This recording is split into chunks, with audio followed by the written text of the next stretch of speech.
ele terminou? Autor Orfeus na leitura 4 minutos, publicado em 26.10.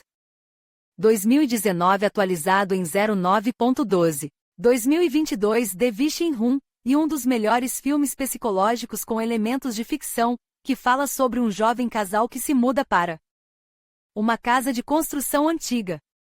No processo de limpeza e reparos, eles encontram um estranho quarto no qual qualquer desejo dos cônjuges pode ser realizado.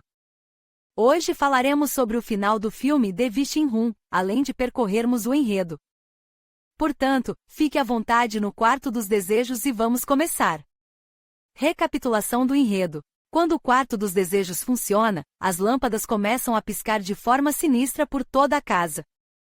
Esse é um sinal claro de que alguém teve outro pensamento e está determinado a concretizá-lo com urgência. As luzes piscantes têm um grande significado. Tudo que for doado para o quarto dos desejos deve permanecer exclusivamente na casa. Não importa se uma coisa ou uma criança. Você não pode sair de casa.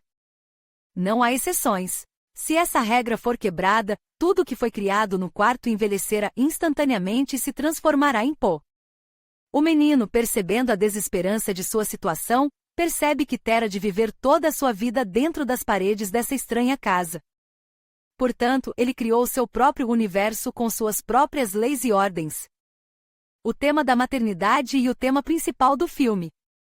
O filme mostra o difícil relacionamento entre a criança e seus pais. Com sua outra realidade, o menino confundiu não apenas os membros de sua família, mas também o público. Matt, o pai da criança, ficou inicialmente feliz com a descoberta do quarto secreto dos desejos.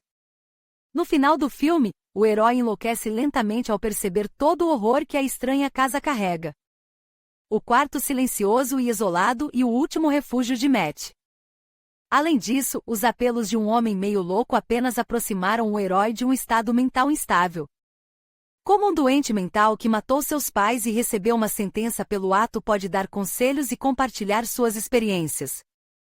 Matt era o pai perfeito? Ele se conectou com seu filho? Acho que não. Pelo contrário, o menino o considera um pai inferior. A criança tem até um desejo compulsivo, o que é aterrorizante. No final do filme, ele elabora um plano para matar o pai. Para isso, ele se esforçou muito, desenvolveu um layout especial no quarto dos desejos, reproduzindo exatamente a casa dele. O motivo pelo qual ele seguiu um caminho tão complexo e sofisticado permanece um mistério para o espectador.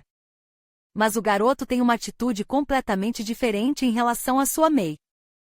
Algum tipo de apego doentio, que não é característico de relacionamentos normais entre May e filho.